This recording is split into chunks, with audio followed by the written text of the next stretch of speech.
welcome to another episode of Zero Ales and Hockey Tales with Wally. And today I'm so excited to have on a 37-year-old from Cardiff, Wales. His hockey journey has taken him to Wales, England, and the USA. A legend with Team GB, the Nottingham Panthers, the Cardiff Devils, and the Shed. He returns for his hat trick appearance after episodes 103 and 125 have combined for 1,433 goals, plays, or listens. He has won the most trophies ever in the EIHL and helped Team GB win back-to-back golds en route to the top division. And he is still putting his butt cheeks in the face of every EIHL goaltender in the league.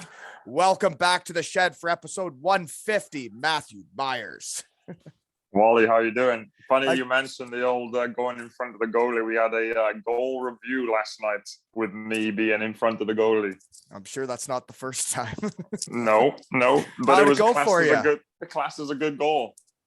Yeah? Yeah. You're just outside the crease, cheeks just right in his outside the face. crease. Exactly. Yeah. Actually, it was quite a funny one. I got hit from the D-man like into towards the goalie, and my helmet came off. So I tried to keep my helmet on, and the goalie actually pulled my helmet off. This was during the review last night? Well, it happened obviously in the game, but then obviously you could see it during the review. He pulled my helmet off, so I had to leave the play. And as I'm leaving the play, I almost run over one of my own guys who shoots a one-timer, and he scores. So you're still doing the same stuff, eh? Same stuff, yeah. Hey, watch your hands playing with the phone. I think I could hear it. But other ways we know each other. So episode 103 was your solo episode. And then you came back with episode 125 with Piglet. He's getting married. He invited me to Switzerland, but I can't go. He's getting married. Yes, he invited me, but it's unlikely that I'll be able to go too. March time. Sugar and spice. Sorry, Piglet. Yeah. I really wish I could come and afford things like that. Mate, it's an expensive country as Switzerland. That's for sure. Yeah. Now he's living there. He's got expensive taste, old piggins. Yeah, I've seen some of the trips he's doing too. Yeah. Well, the cream rises to the top, doesn't it? That's what they say. And other guy that was on that episode, Carl Hudson, just became a Polish champion. They won it? I saw he put it up on the gram of a wild party in Poland. Oh, I can imagine, especially with old flares and I hear he's really grown up now. Oh, I'm sure he is. He's got kids and a wife, and he has to grow up, eh? Yeah, no more crazy. I'm sure he probably tied one on though that night. You would think so. Anytime you win a championship, you got to floor it, right? Exactly. Yeah. Your video's back. Okay. And the other guys that were on that episode were Richie and Batchy. So I guess you've been through a coaching change this season, but I guess their team just gassed their coach, eh? Yeah, crazy. Obviously, what is it? 3 or 4 weeks left in the year. I couldn't believe. Maybe last 2 weeks, 3 weeks left in the year. Isn't it like one regular season weekend, and then is it playoffs? Is that and playoffs? Yeah. So 3 weekends left, and they released their coach, which was, like I say, crazy news. Obviously, they know what they're doing down there, and something must have gone on. But crazy times. And like you say, we had a coaching change at Christmas time. So what's been going on with your team? You guys had one at Christmas. Did you guys keep rolling with whatever? Yeah. We stuck with, our assistant coach, even with our head coach, was Mark Matheson. I almost called him Doug then. That's his nickname. So he assumed the role as a player coach in the interim, and then we just never ended up getting around to signing a coach, and Doug took on the sort of head coaching role, but still as a player. So it's been a difficult 3 or 4 months for him, playing and coaching. Well, I think you probably played with Lordo, didn't you? Yeah, that was when we were together. Yeah, exactly. It looked exhausting. Yeah. Hard work. So, and it's just not easy when you're playing and then you're trying to, manage the bench and coach and, call people up on mistakes, and, you're making mistakes yourself out there. It's difficult. So, yeah, it's been a bit of an up and down season for us as well, tell you the truth. Yeah, well, anytime you're going through a coaching change, obviously it hasn't played out the way you want it to, right? But Yeah. Cardiff isn't doing, I guess, that bad. So I don't know what went on there. Yeah, well, that's what I thought. I was surprised. They had a good season. They were locked into third place from a few weeks back, so they couldn't move really up or down. Yeah.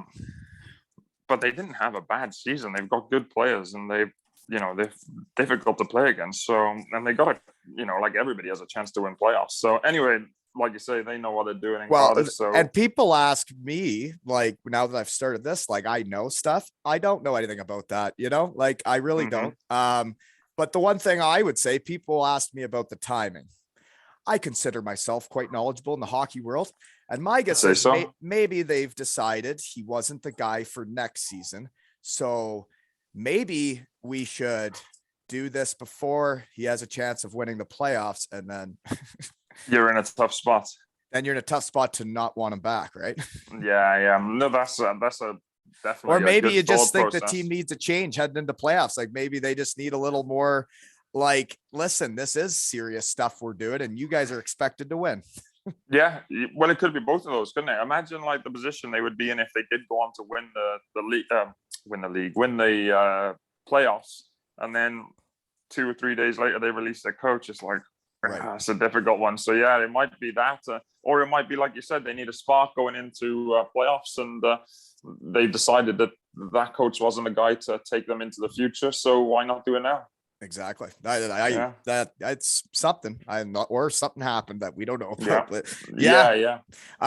Interesting times. But going through coaching changes, the only time I went through it was in I guess Bietigheim. It happened a couple times when we sucked. And it is like, it's really not fun when your coach is getting fired. That means you're not playing well. And I remember in Bietigheim, like, the 1 year was weird for me because I had the goal a game and we were in last place, and then they're gassing the coach, and then the new guy comes in and decides he doesn't like me, and it's just so, changes everything. New coaches.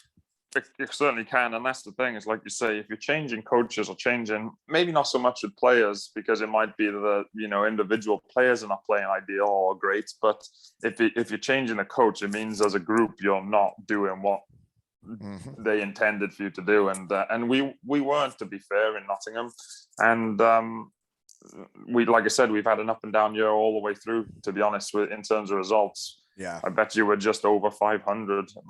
Yeah, probably just over 500, I would guess. Well, why don't we bring up your exciting news? And this is exciting because it's my episode 150 special edition here on Lunch Hour. You have very exciting news. Congratulations on episode 150. That really took off for you, didn't it? I've really been giving her. Yeah, you have. Yeah. That's awesome. And yeah, of course, my news, like it came out the other day that, we've agreed a date with Cardiff for the testimonial, which is going to be the 2nd of July this year. So in a couple of months' time. So yeah, I'm really looking forward to it, of course. It was supposed to be in 2019, I think, or 2020. Yeah, 2020. But of course, COVID messed up the whole world. So my testimonial meant, nothing really in comparison to what was going on around the world. But yeah, it will be nice to do it eventually. And obviously, in quite bizarre circumstances. Now I'm not playing for Cardiff, but I'm still going to go back and see all the guys that I have played with before, and put on a Devils sweater again for. Can you explain to the, say, North American crowd that wouldn't understand what a testimonial is? Can you explain what you're getting here? Yeah, so I suppose it's almost like a. It's like an appreciation game, right? Yeah, appreciation game, something like that. That's the best way to describe it. Yeah, for services to a team or a sport or a maybe a city, something along those lines. So obviously, in my situation, it's for playing for the Devils for 10 years. So yeah, that's when it normally comes after 10 years. And I think traditionally it started out 10 consecutive years, but then over the as they start to progress and do more testimonials, it didn't end up being 10 consecutive years as I've been, with Cardiff, then with Nottingham, back with Cardiff, etc. But yeah, so obviously Richie had one just a few years ago, and mine's coming up now, and it got scuppered a little bit by the world pandemic, but we're back on our feet. And like I say, July the 2nd. So yeah, and you know what's great about it? Like you say, putting the Devil's sweater back on July 2nd, nobody's on a team July 2nd. You're not a Nottingham Panther. You're not a Cardiff Devil. That's the summer, right? Exactly. Yeah. So that's it. We're going to go out and just play, have fun, see all the guys that, I've really basically grown up with and played right the way throughout, and guys that have joined me through the 20-year journey, I guess. So you got to get 2 teams of players. Well, traditionally they do 2 teams. Or is it usually you play the current team with another team? But this is exactly. Now. That's exactly. So you have to bring even more people.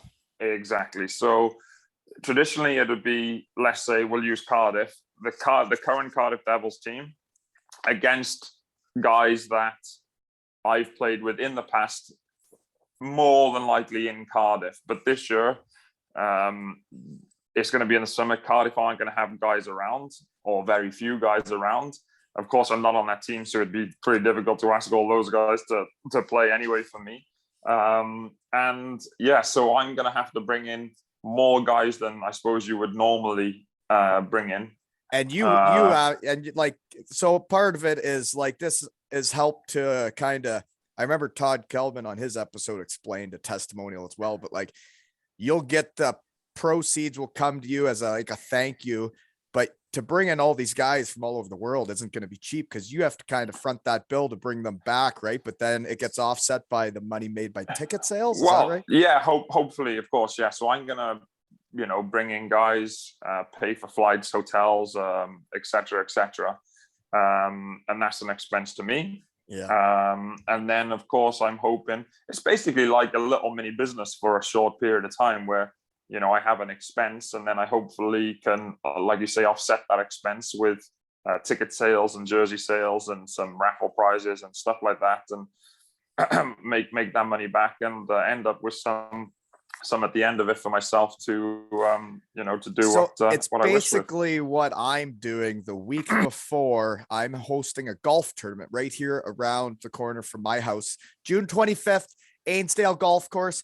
We have so far, folks, 8 golfers confirmed. And I've booked the whole course, so I'm hoping we get more than 8. But what I'm doing come on, golf fans, book up your spots. Exactly. It's a 2 ales. We got a live band. We got a roast beef dinner. It's going to be a hell of a time. And you got a Sunday dinner. Yeah, man. After the 2 p.m. shotgun 4-man scramble, which is just going to be a time, is then into the roast beef dinner. And then when dinner's done, we got Roy's Garage live band performing at the golf course. So folks, sign up at aleshockeytales.com. And it's kind of like your thing, right? Is I don't get to see any of my friends really anymore. I live in the middle of nowhere. Everybody's kind of far away, but like I was thinking maybe if I book a course and I set this up, that maybe people can make the time and be there. And like you said, with the pandemic, people haven't had that much fun lately. I know they haven't. Nobody else has a shed like I do and is having as much fun as me. So I would like you all to have fun like I get to. And you come to the golf course June 25th, and we are going to have a time. And it's $150, and you got to register on the website so I can just show up and let my hair down. I don't want people paying me when they get there and stuff. It's all got to be done. Oh, that's the last thing you need. Yeah, you just need to go there, get the golf clubs out, and start whacking away. Exactly. So I'm really proud of you for what you've done. You know what I would say is, you've done your 10 years with Cardiff, and there was a couple times you left, and I think every time you've left, they're probably like, shoot, really should have kept them. But that you're getting this, and then when you look at when the research team looks at your resume, you've really only played on 2 teams your whole pro career, and that is a testament to the teammate you are. And you've won the most trophies in the EIHL ever. That is also a testament to what type of teammate you are. So way to go. Cheers, mate. Yeah. 2 teams is it's crazy, really, actually, isn't it? When you look at everybody else's resumes that play hockey, yours is completely different than the rest.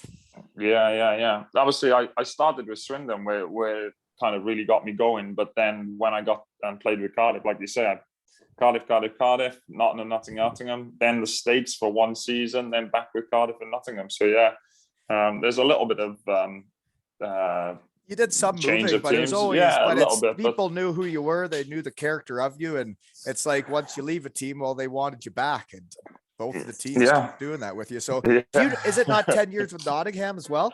Yeah, it is. Yeah. So now what goes on with that? I don't know. That's a story for another day. that's another podcast, maybe.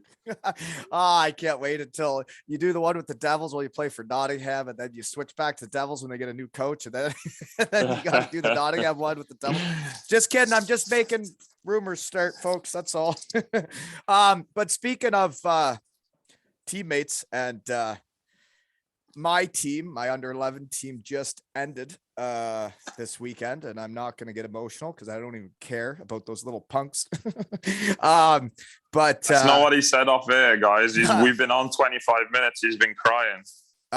Well, it was one of the coolest things that's ever happened in my life.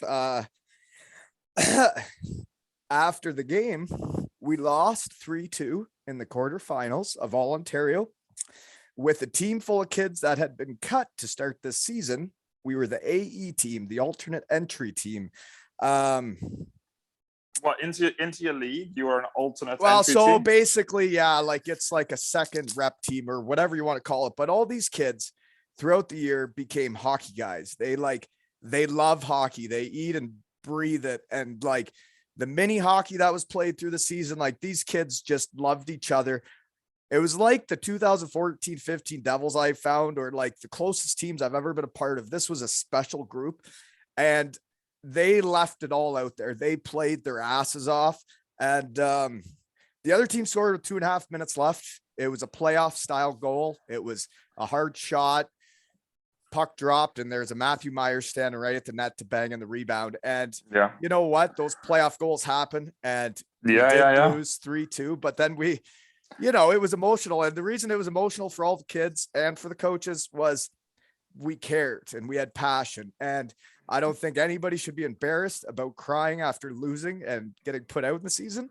But after that game, we do our speech, and I just said to them, I'm like, you guys are brothers for life now. Like what you guys have been through, blah, blah, blah. And then we're all having a moment, and then Owen, one of my favorites on the team, just wacky kid, just hilarious. And he comes up and goes, so if we're all brothers, does that mean you're like my brother, but also my dad? And he gave me a big hug in the middle of the room.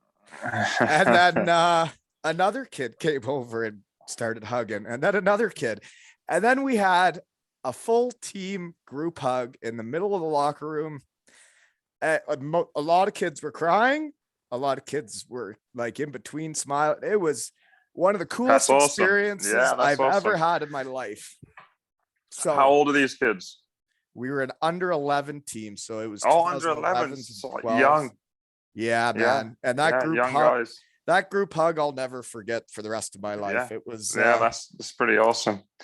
Yeah. And I guess to get to the quarterfinals, they were probably never expected to do that right from day one.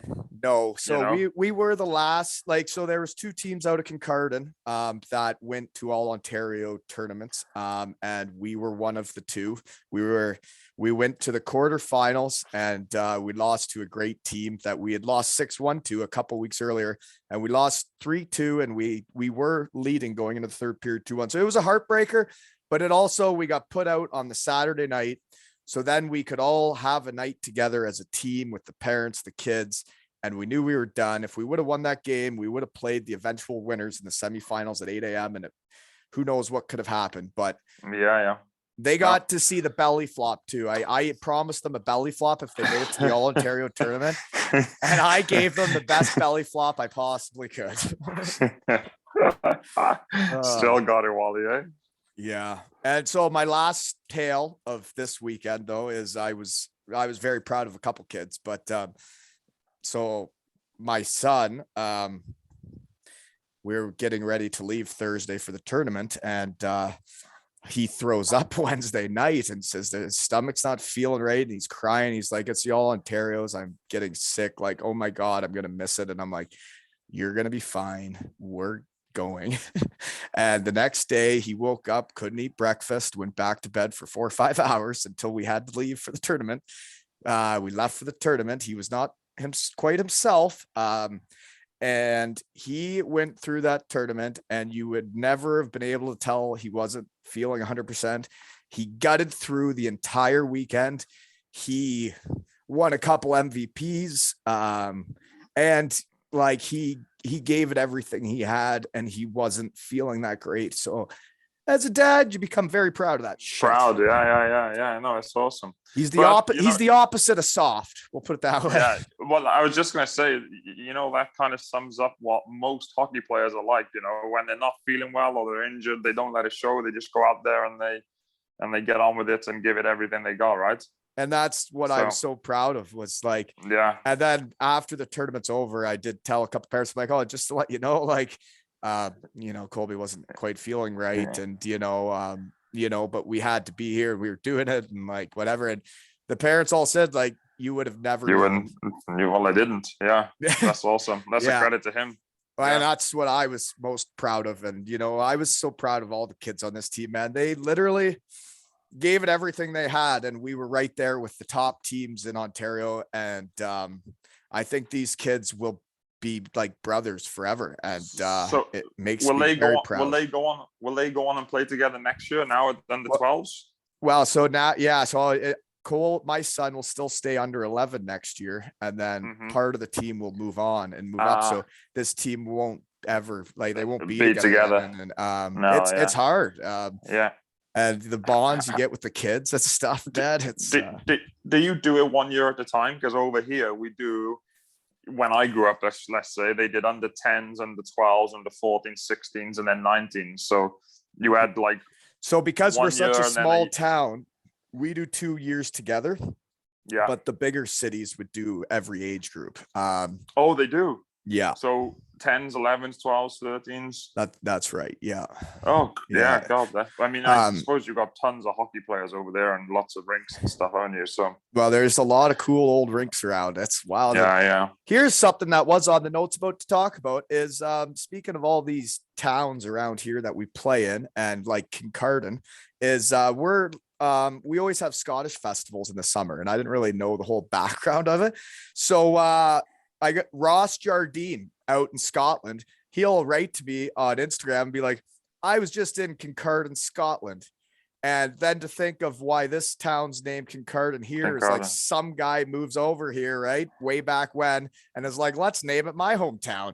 And then he's like, oh, you're playing Ayr? There's an Ayr here. And it's like, there's Ayr around the corner from you. And there's Paisley, like there's all these. No way. Yeah. And then we have Scottish festivals every summer. And it's like, oh, I'm starting to connect all the dots now. And I'm telling you, the shed has made the world feel much smaller. So there you go. Certainly has. Well, it does with just stuff like this. Like you said, you've done 150 episodes now with guys you would have never spoken to again, most likely. Right. It's 100%. It's so difficult to keep in touch with everybody. And this gives you the reason to do it. It's like Carl Hudson winning the championship. It's like, I'd love to talk to Carl about winning that championship because, and there's so many guys you play with and you all go your different ways. Yeah. Well, I said, you like you say, you got family, you got kids, you got your job now, you got your shed, you're coaching the boys. It's kind of busy. Yeah, it's busy. Yeah, it's busy. And then Huddy's in Poland winning the championship, like you say. So, well, then that's what's so great about what you get to do, right? Is you get to invite back some dandies. Oh, absolutely. Yeah, gonna get some get some good people back, and hopefully they can make it. Obviously, like we say, life is busy, so fingers crossed we can get some good names in and some guys that I played with, in Cardiff years ago. So get some good names in, and then hopefully I can get some golfers too, and maybe have more than 8 golfers, right? Yeah. Although you can have 2 nice 4 balls. There'll be a lot of empty holes if there's only 8 people show up for the golf tournament, folks. We got a live band. Hopefully you can come. Register at aleshockeytales.com. But no, I'm really excited to see what all goes on. So what goes on at a testimonial? You have a dinner? So yeah, we're gonna have a dinner. That normally happens the night before, which we will do. this year as well. So we'll do a dinner and probably have a nice formal dinner. I've got to plan some sort of entertainment, but there'll be I'm guessing some music. We'll try and do some. Well, I got Roy's garage at the golf course, so you can't have them. Okay. No, they're busy. They're busy. We'll probably do some more sort of interviews and some stuff like that, and just have a bit of fun. And then obviously at the testimonial, like we said, traditionally it's two teams, the current team versus a team that comes in. I'm thinking about changing that up a little bit, just to make it a bit more fun, a little less skating for everybody, and a bit more action, I think, for the fans, because sometimes they can get a little bit boring, up and down the ice, and so I'm thinking about changing that up, but I haven't got that 100% confirmed yet. So when I do, I'll be telling you about it, and we'll be doing something else. We can melt this for you. We can do lots of interviews. This is already your third episode. We just got reconnected a few months ago. We got loads of time. So that's what we'll do, and then we'll probably do after the game. Then we'll do a bit of a shirt auction in the bar or something like that. And then, have some beers with the fans and sign some autographs and have probably hit Chippy Lane, right? Hit Chippy Lane. Hit Chippy Lane. So what would you get if you went to Chippy Lane? That is a good question. I haven't been to Chippy Lane in time. That's because you're too fit. That's how you still play at 37. You don't go to Chippy Lane, folks. Well, I'd probably have Putin if I went to Chippy Lane. Yeah. But they don't do it with... they don't do it with cheese curds, just regular cheese. But I like that. Right. And we are right here was like we were making great cheese curds at the cheese factory right around the corner here. But shut down on us. Anyways, why? Well, it was too expensive to operate and stuff with COVID and everything, I guess. I don't know. It was right around the start of COVID, I guess. We lost our cheese curd factory right here. Yeah. It's very interesting when I start connecting the dots, though, of the Scottish people coming over, and then things are and I fit in around here just like I fit in around the UK, and I'm like, that's weird. Weird. Yeah. Okay, here's one for you. I forgot about my team, though. I wonder if you've ever heard of this one. Okay. Go on. So we finished the round robin. We had one game we had to win to move on to the quarterfinals. We win that game. That's in the morning. We got the quarterfinals later that day. Fell on my team, went and got his ears pierced in between. What? Yeah. No. Showed up with his ears pierced for the game later that day.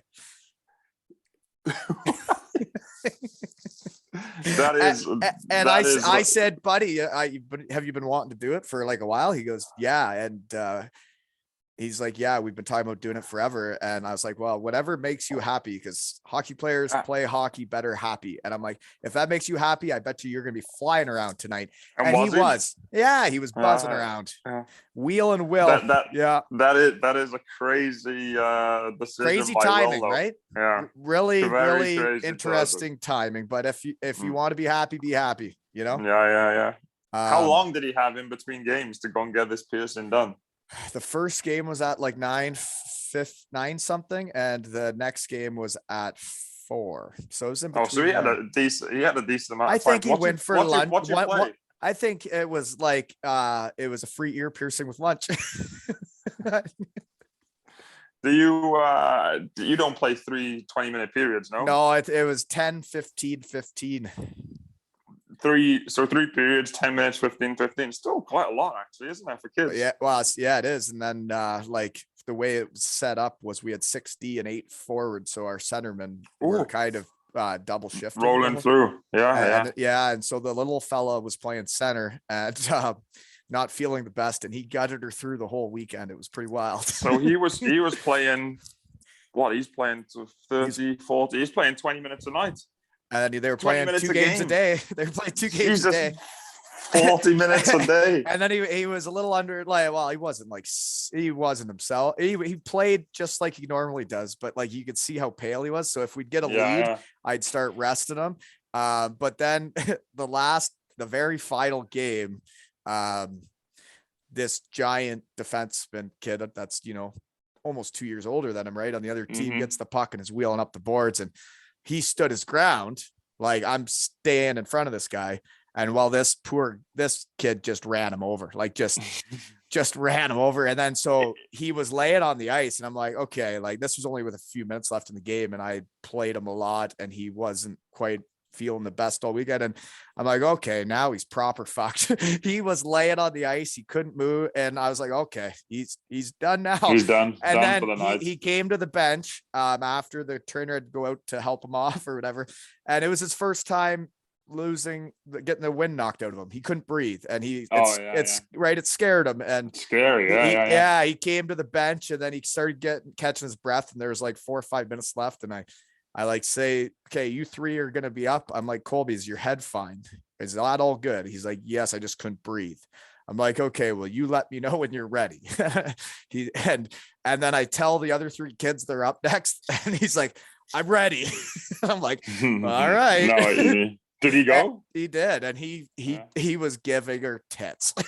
Oh, good for him. Good for him. Yeah, is it contact at under 11s then? No, man, Canada's gone weird. They don't even get into contact till like under 15 now. And I watched a game of these kids learning at that age. They were getting absolutely blown up. It was wild. Yeah, they didn't know how to use their bodies correctly. I think it's the same here. Something like that, maybe under 13s, possibly under 15s, where there's no contact. But I think it's important that they learn it. Right. You got to learn how to have your head up. Like, I'll still never forget the first time. First time I played contact, I got the puck and I turned up ice, and a bigger guy, like what happened to my son, crushed me. And it was because I had my head down. Because I was used to playing non-contact. It was my first game playing contact. And then after that concussion, I learned.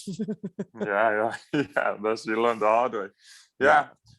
But I do think in men's hockey now, or professional hockey, there's, I mean, maybe not so much in the NHL because it's a smaller rink, but in Europe where it's larger rinks, I don't know if it's as much hitting anymore because it's so much about speed and stick work and stuff.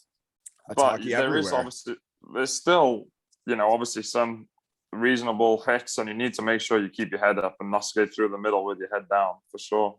Oh yeah. And that's when I saw those kids just learning at under 15, and like, there's some big kids that like have been just itching to hit kids their whole life. And my goodness, was there some body checks. Well, they don't have much time to learn between then and going to major junior, really, do they? Like none. Yeah. It's wild. Why, what age do you go to major junior? Well, you could be going at 15, right? You could be going at 16. I think so. Yeah. That's the underage. Yeah. 16 is. There we go. Yeah. And the other thing I almost forgot about is I am wearing the jersey right now. It is signed by my hockey team, the under-11 Kincardine Kinucks. It's a game-worn jersey. We wore this jersey in a 3-on-3 tournament during March break. And that's getting raffled off at aleshockeytales.com. And that is to fund the most legendary under-11 team party ever to end the year, right? Under-11 Cabina Fest, eh?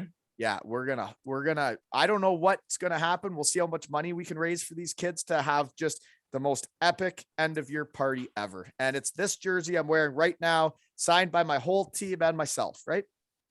Awesome. That's cool. They're going to have an awesome time. I think it's going to be pretty good. Yeah, the parents are going to have an awesome time too. And the Carvaggios, with the best baseman in minor hockey, have already said they would host. So perfect. But yeah, the team that did win it, Shallow Lake, they got a player, Matthew. Red Sox is his nickname because he showed up at one of these tournaments, like 3-on-3 tournaments, and nobody knew who he was, and he was wearing Red Sox. So obviously I'm like, who's Red Sox? Where'd Red Sox come from? And then all of a sudden he had a nickname, Red Sox. Well, his name is Brady Snow, and he's from Shallow Lake, and he ran a muck this weekend. They dominated. They won the tournament handily, and this kid is going to be a player. You heard it here first, folks. Yeah. We must keep an eye out for him. What's his name again? Brady Snow. Yeah. Brady Snow. He's also a 2012 that would have been playing against kids a year older. And he was making it look pretty easy. So he was an underage. Yeah, same as Colby. Yeah. So, crazy. Anyways, hell of a player. And I've got to know him a couple times through like skating around here, and he shows up to the rink and he is just so happy to be at the rink. And you're like, that's the type of passion it takes. And absolutely. you could just see the kid when he gets out there. He just wants it, like Colby does. Yeah. Cool. Anywho, enough about my team. Okay. So how's Deuce doing? He's still with the team, eh? Yeah. Deuce is here. So he would have been the one that fired the coach. Unfortunately, he obviously had to pull the trigger, which is disappointing for him because him and Tim were really good friends, or are good friends. So that's tough. That's a tough thing to do as well. It's not very nice. Firing anybody is not very nice. Bad news to anybody is not very nice, is it? So it's one of your friends, you wouldn't want to be in that position, that's for sure. No, definitely not. And then the other guy that came to the shed was Jeremy Welsh. He's having a solid season, eh? Yeah, Welshie. He's a special guy, Welshie. Yeah. But he's playing great. Yeah, he had a 6-point weekend this weekend. So that's enough. He's that's enough points, isn't it? Yeah. So he's playing great and doing his thing. And as he would say, he's been dancing out there lately. So yeah. So do you guys know who you play in the playoffs if you got one weekend left? It's still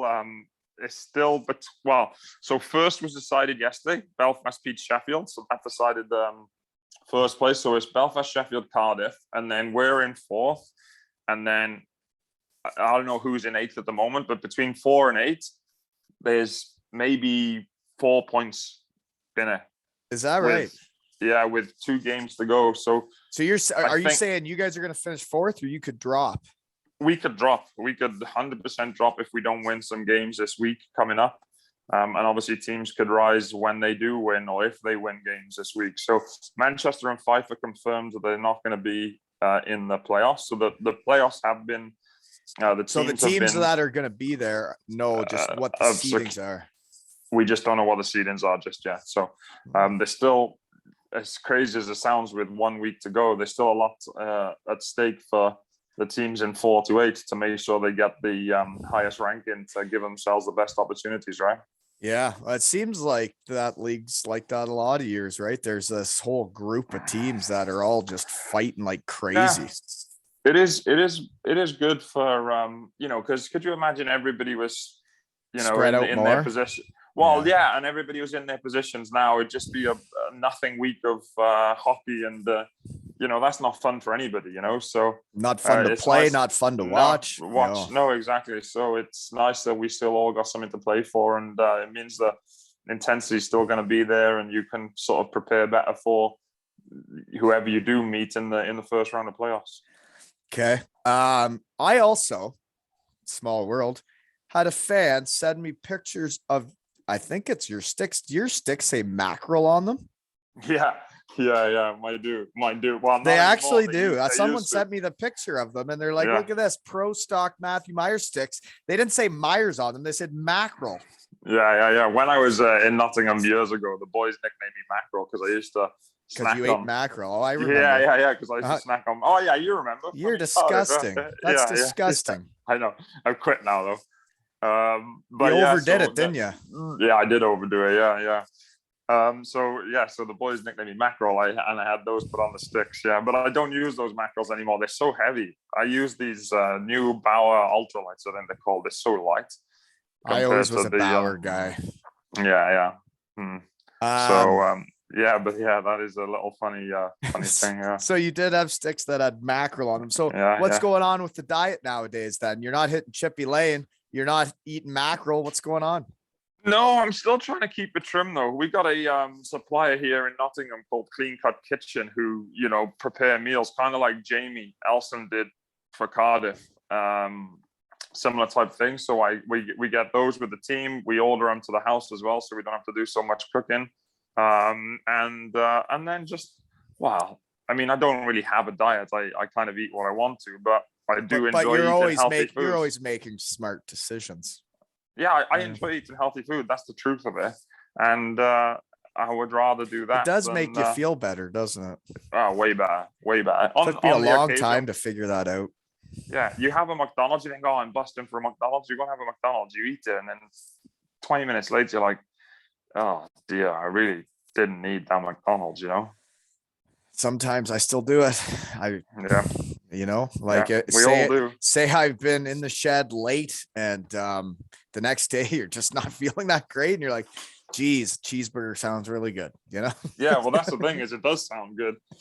And it tastes good until while you you're eat doing it. And then you're like, ah. And then you're like, maybe I shouldn't have done this. Oh, okay. So nothing's new then.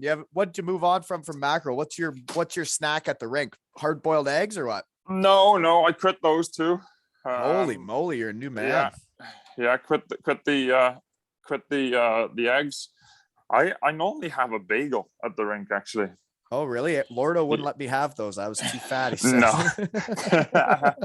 Yeah, you do have. We watch the weight there a little bit. Well, I remember Lordo.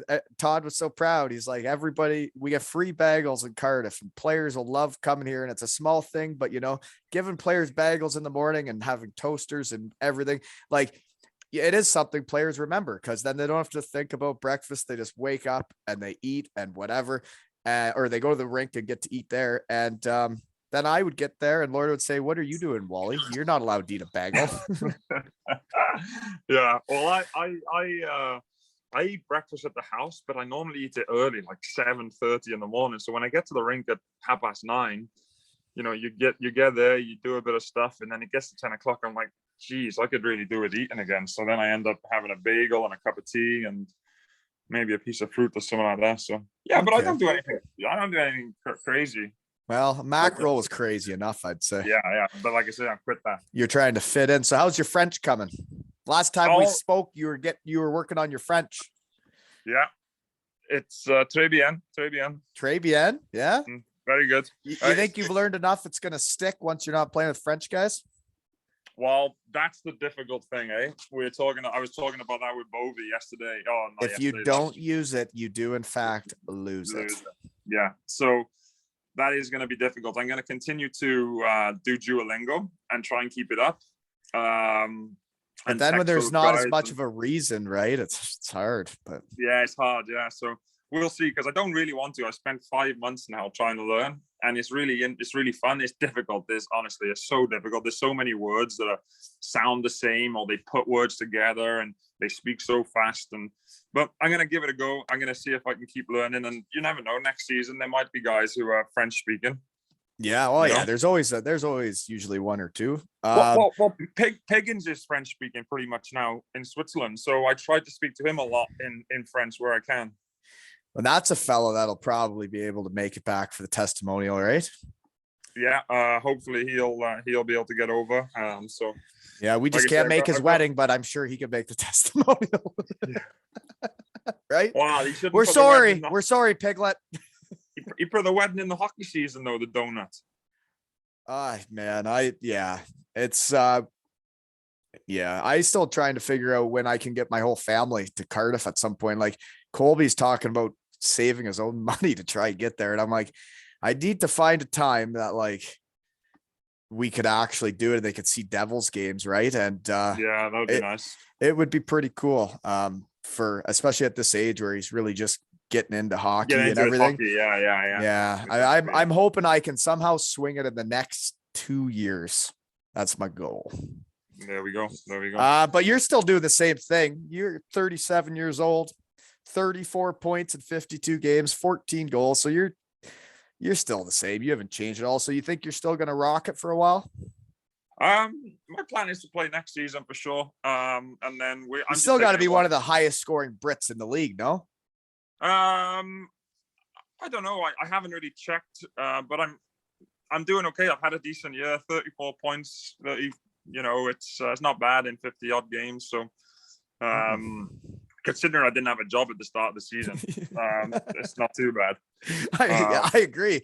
Like I said, you're probably one of the highest scoring Brits in the league, and you're one of the best players. Yeah, I'm going to take it. I'm going to take it 1 year at a time, I think, now, and just enjoy it while it's still going. Well, for sure, and you're going to enjoy your testimonial night. That's kudos to you for getting to do that. I couldn't imagine being on a team for 10 years, man. The longest I lasted on a team was 4 years, and then they asked me to kindly leave. Right. So, the other thing then is you'd also probably have Team GB getting fired up here after the season. Yeah. So hopefully in the next couple of weeks, they're going to do the selection for Team GB. So fingers crossed that I make that team. So that'll just be an announcement. You just find out if you make it, or is like, do they do tryouts? Well, they used to do, I wouldn't necessarily call it tryouts, although it kind of is. They would normally invite, say, an extended roster to training camp, and then after a week or 2 weeks of training camp, they'll cut the roster down a little bit. Yeah.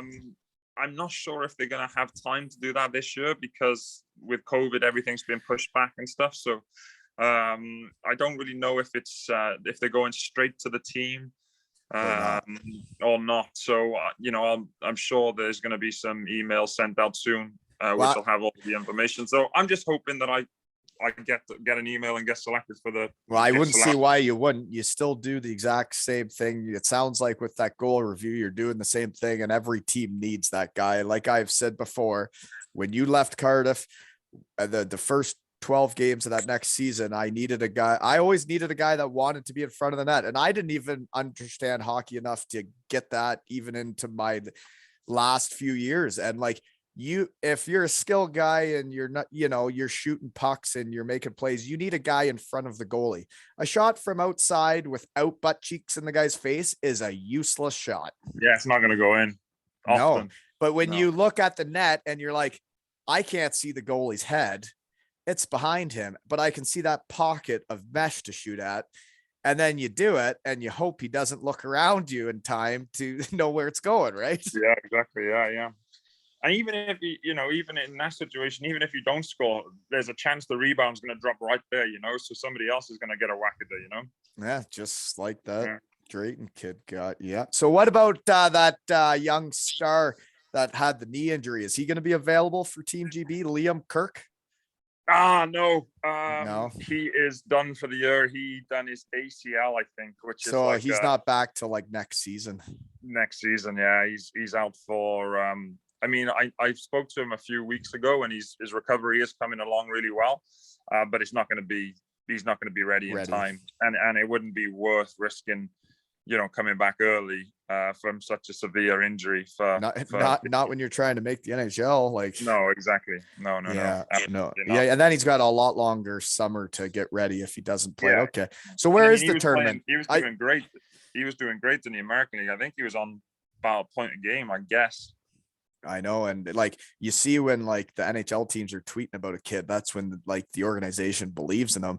And I saw a few of those things and I was like, oh, they're into him. Yeah. So good luck. I hope he makes it. I really hope he makes it. It'd be really cool. Yeah. So where is the tournament this year if you make it? Finland. So there's 2 cities. Helsinki, I believe, is one. And the place we're in, I don't want to say it because I don't want to offend any Finnish people for my bad pronunciation, but it's another city, but they've built a new arena specifically for this tournament. So where we're playing is in a brand new arena, so it's going to be pretty cool actually. And we have Finland in our group, which will also be cool because then it's packed. It's going to be packed in there. Yeah. Oh, that is cool. And then I guess I got a question for you. What's a better rivalry? Nottingham versus Sheffield or Sheffield versus Cardiff? I think Nottingham versus Sheffield, purely because I would say more history. More history, and the fans really, there's more fans. So both buildings are sold out 7,000, 8,000, 9,000 in Sheffield, whatever it might be. So I think from that point of view, it's more like the fans really hate each other. Whereas I don't know if the fans, really, they don't hate each other here. Of course, it's the rivalry hatred, But in Cardiff and Sheffield, obviously the reason there was a rivalry with the teams is because they were always like jostling for first position, right? Yeah. So that was why there was a rivalry created there on the ice. Well, I still haven't forgiven them. Both years I was in Cardiff, they beat us by 2 points. Yeah. Yeah. So But like now there's like a mutual respect. Now they're like the Sheffield people liking the shed. And I'm like, well, I do respect you guys. You guys, yeah. yeah.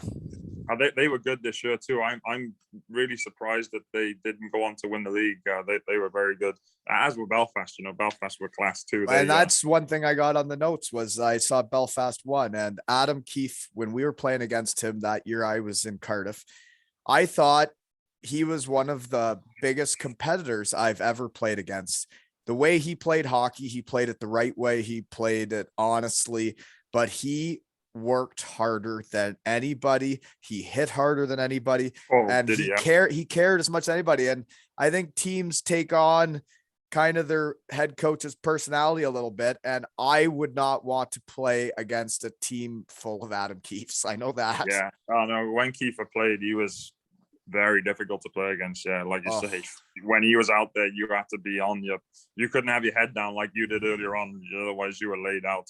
No chance. And I used to try to do the reverse hit, and I remember trying to do it once to him, and oh my god, did it hurt! Just get out the way. That's when you get out of the way. There ain't no reverse hitting him. No, absolutely. And you move the puck quicker when he is coming because you have. Oh yeah, 100%. He's done a great job there, though. Obviously, they won the Challenge Cup earlier on in the year too, so they're going for the 3 right now. So it's down to the rest of us in the league to try and stop that. Them. Yeah, for sure. And yeah, it's he was one guy I'd like to have in my shed someday because he was a competitor. But I guess all I got is good luck on making it to playoff weekend because it's a home weekend for you, right? You better be there. Yeah, I know. Yeah, so obviously we do have the added advantage of being in our building if we make it there, but it's not completely the same because they do change the ice and stuff. So you don't get exactly the same, but you do have your home comfort. You got your. What do you mean they change the ice? Like because they paint more shit on it? Yeah, because they paint it. So they take it out, they paint it, they put it back down. So when it will only have like 2 or 3 days to bed in, I would guess. So it's going to be fresh and chippy, and Yeah, I couldn't believe all the bells and whistles when I got there just to do the pregame speeches. I didn't play in the playoff weekend, but I couldn't believe the show they put on in Nottingham. They do a great job. Yeah, no, it's just always a really, there is a case that let's have a proper playoff series and best of 7 and all those things. But the finals weekend is always a lot of fun, both for the players and the fans. So it's huge for the fans. Yeah.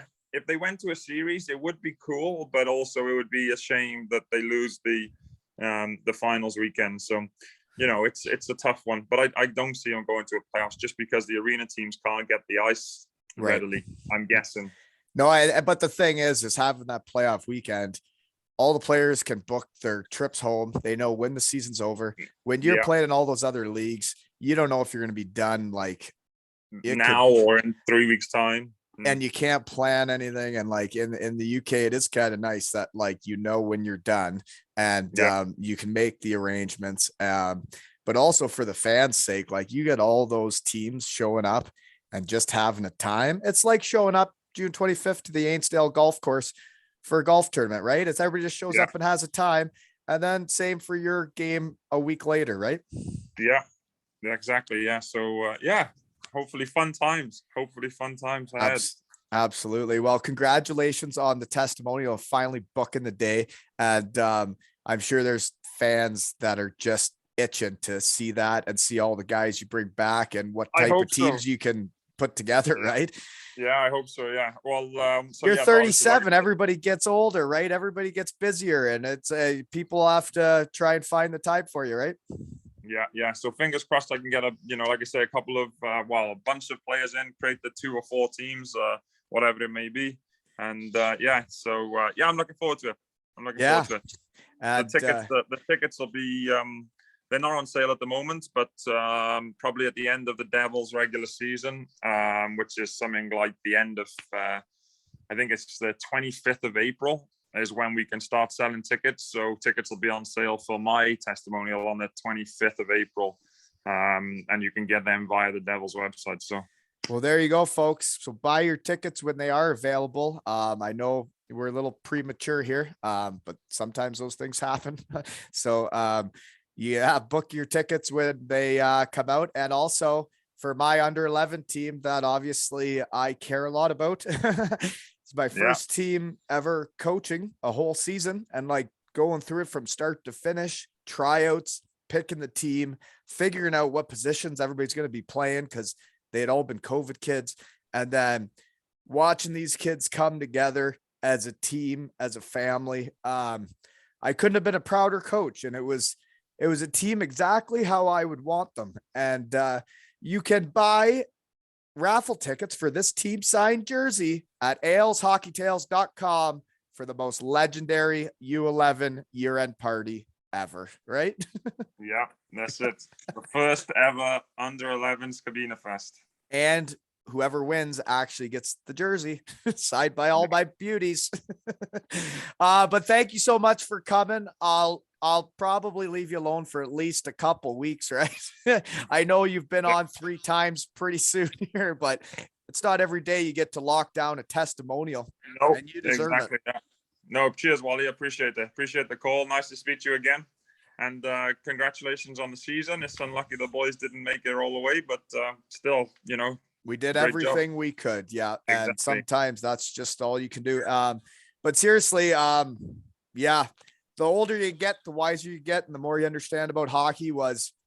You were the type of centerman I always needed, and I always excelled more when there were guys that actually wanted to be in front of the goalie and were willing to do it. And like, I know you'd always like try and give me the puck in the neutral zone, and then you were going, and we knew what we were doing. And you turned my whole season around when Lordo put you with me. So thank you. Because I bet you the shed doesn't exist if we never played together that year. Possibly. And this has been another episode of Zero Ales and Hockey Tales with Mizey and Wally.